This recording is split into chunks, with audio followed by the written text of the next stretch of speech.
Good day everyone. I am Ernest Jules Bilandres. I am here to discuss about the Philippine local governance and reforms.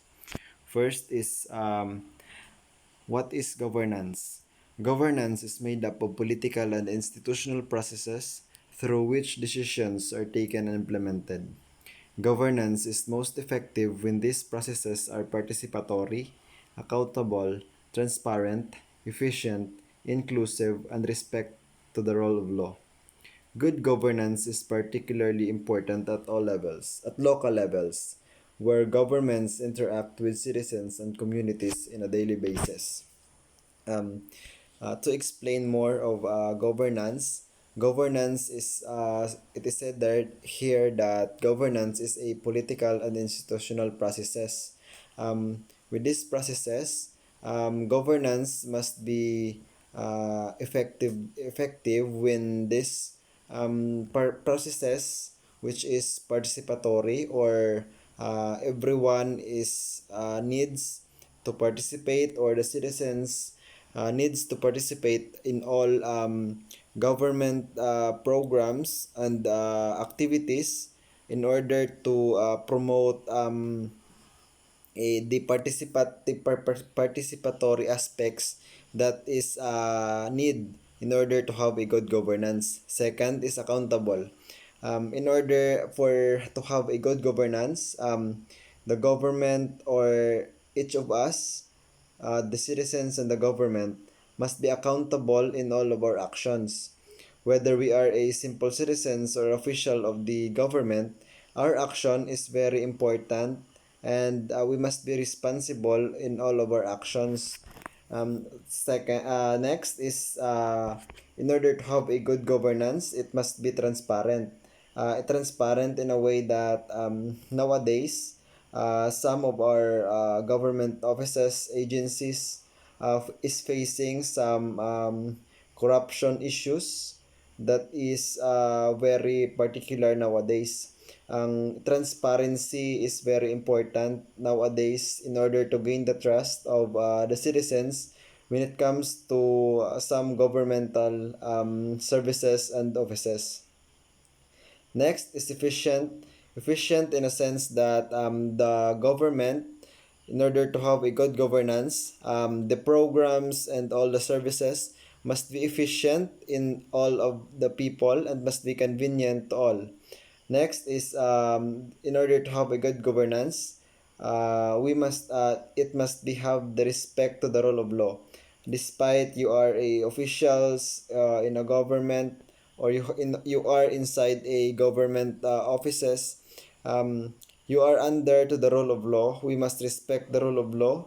As citizens also, we must also um, respect the rule of law, and this in order to gain in order to have a good governance, each of us must respect the law, or must act lawfully in order to live harmoniously. Also, good governance is particularly important at local levels. The local government units is very important uh, in uh, in order to have a good local governance. But this the government must interact with citizens and communities on a daily basis. Next paragraph is improving local governance is a vital tool to guarantee peace, boost economic development, maximize administrative efficiency, and ensure social inclusion and environmental sustainability. Yes, in order to have a to improve local governance, it is a vital tool to guarantee peace. Yeah, we must have peace in order to protect each of us. The government must also secure the peace and safety of all the citizens, but also um, in order to have a good governance, the government must improve or boost economic development in such community, in such municipality. Local governance is very important, especially in catering um, in catering such problems from grassroots, just like in municipalities and barangays. It's a vital tool to boost economic development in order to develop the services of the government. Next is maximize administrative efficiency and ensure social inclusion, and the very important is in we must we must observe environmental sustainability. Not only we must improve economic stability in such community or municipality, but also we must also take good care of our environment. We must live sustainably. We must give importance to our environment and also we must take care and love our environment. UCLG's work on improving local governance across the world includes research and advocacy in decentralization and local democracy, local finances, gender equality. Um, Not only we must live with equal treatment when it comes to gender, we must also uh, give importance in every person. We must observe gender equality. Uh, Whether you are a boy, girl, or member of LGBTQ, in order to have a good local governance, to improve local governance, we must observe gender equality and access to basic services. This is very important to know that each of us must have access to basic services of our government. We must know our rights to have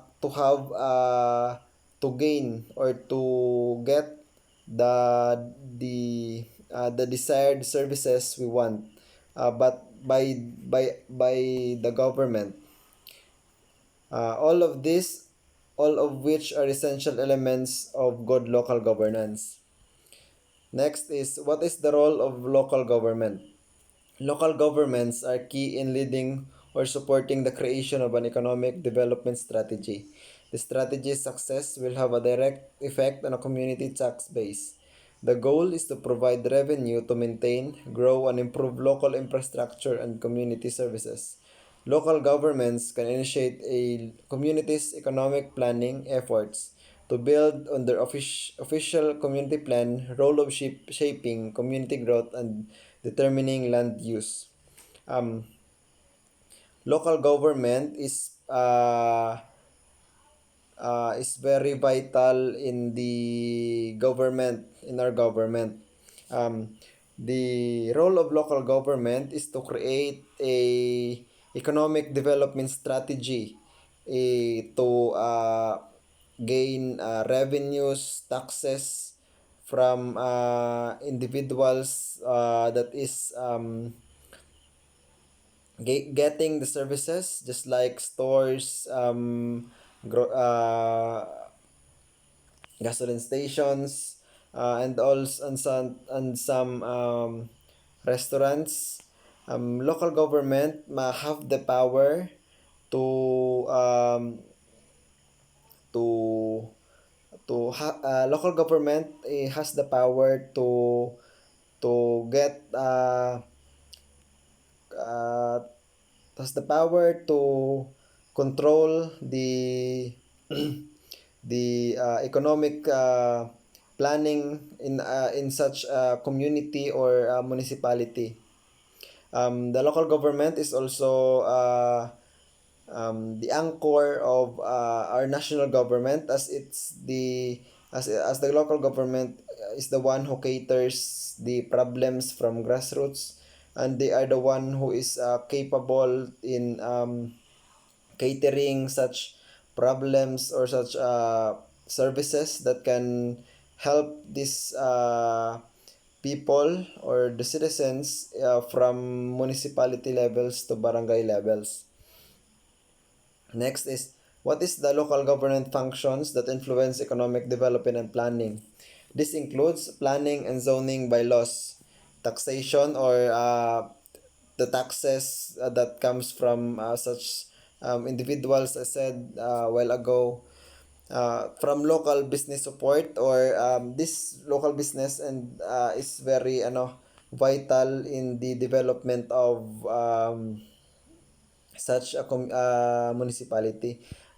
Such some budgets or that comes from taxes from this local government. And also, not only can get access, but also the local government must also support some local business entrepreneurs in order to provide them such services nga they need. Next is collaborating between communities and in larger region, accessing and using programs offered by provincial and federal governments. Next is advocating for community economic development priorities with governments and industry. Next topic is the benefits of local government activities that support economic development. It includes helping create and keep stable, well-paying jobs in the community. The benefits of having local government activities is to have support in to our economic development is yes, as I've said earlier, the local government has the power to impose such rules nga in order to create or keep the community economic development stable, or they can get they can offer some services or programs to such individuals with to have a well-paying jobs in the community. Next is improving the quality of life by providing improved services.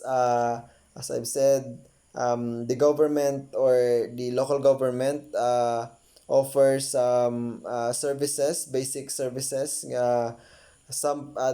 All of us has the right to access, and all of us has the right to get the services we want coming from the government without paying or uh, reprimanding to our government.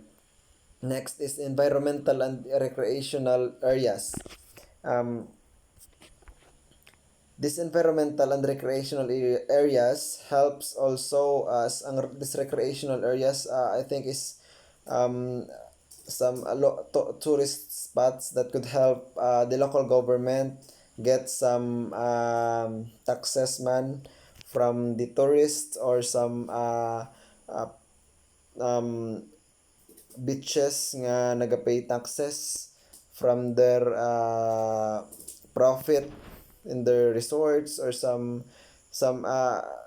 recreational activities nga they held to enjoy to get some tourist man, or cultural and social activities is the one who is very important man in getting such in improving the local government. This cultural and social activities is very important in maintaining the cultural heritage of such community. The government is uh, capable of maintaining the cultural um, and social in promoting cultural and social activities in such community. Next is this is a local government agenda about the decentralization of local government unit. The main agenda that encompasses the others is furthering the devolution process and granting more autonomy to local government units, or the LGUs. It follows that to address the issue of devolution and autonomy, the issue on local finance must also be tackled. To further extend the logic of decentralization, a shift to federalism could be considered. Finally, along with the granting of more powers to LGUs or the local government units, the mechanism for accountability must also be strengthened. These are the vital points in um, in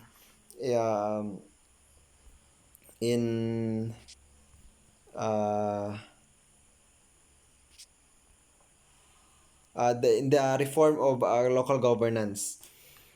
First is the more devolution and autonomy. According to Dr. Paul Byrne of SPAN, an international conference in 2006 declared that the 1991 LGC, or the Local Government Code of the Philippines, is a milestone not only in the history of the country but also in Southeast Asia. This is just a fitting declaration for the echoes of scholars' assumptions that decentralization and empowering of LGUs is a fundamental part of our road to political development. This local government code was enacted into a law which transfers the control and responsibility of delivering basic services to the hands of local government units. It aimed to enhance provisions of services in the grassroots levels as well as improve the efficiency in resource allocation.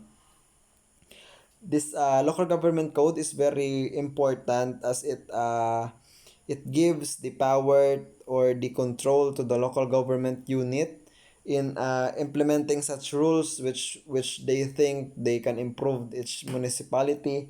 Or according to Dr. Paul Byrne, this local government code is a milestone uh, in a way that it is very important in the road in a road to political development. And next is more equitable distribution of wealth.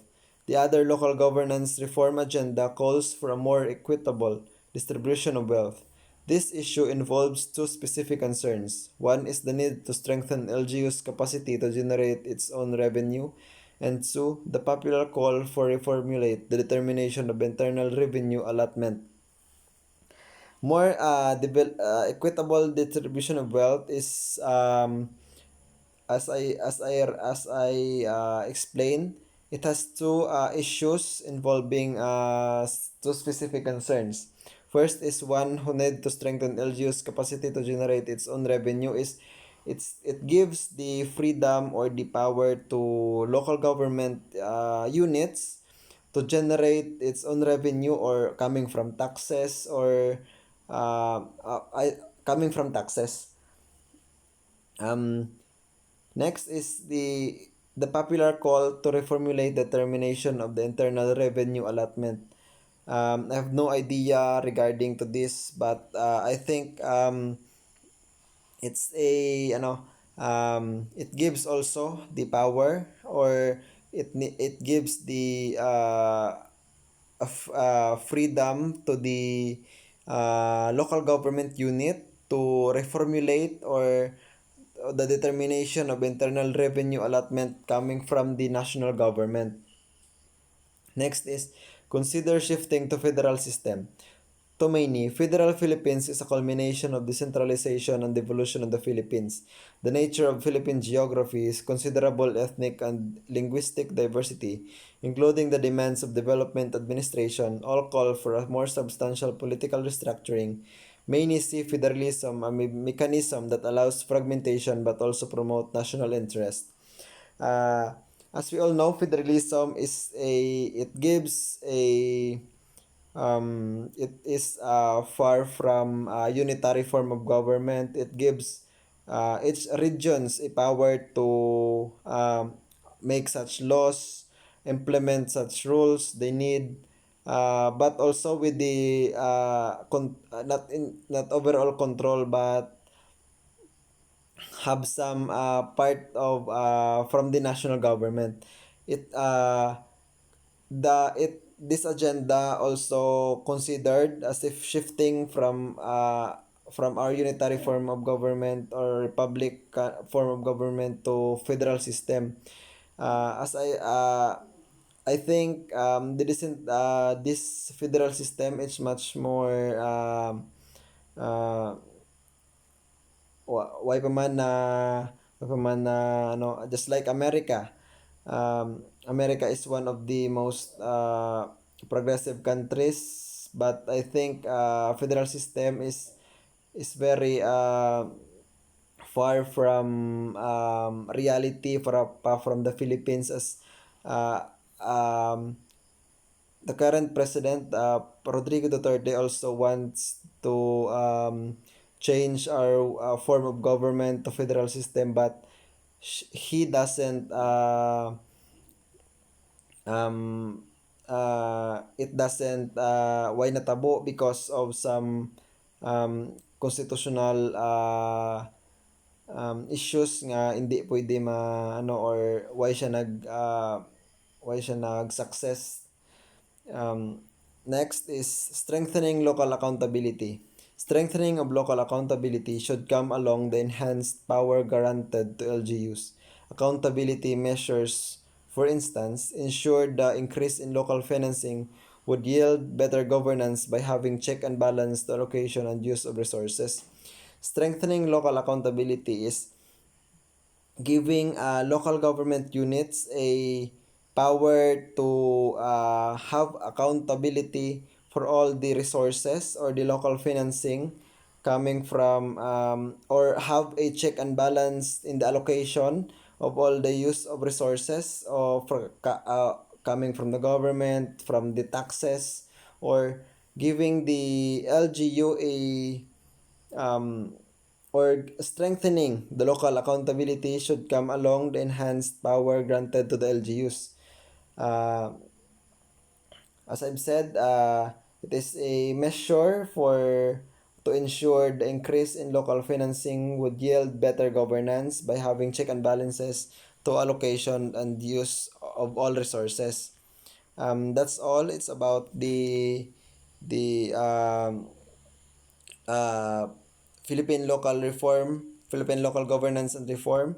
Um, I think it's not well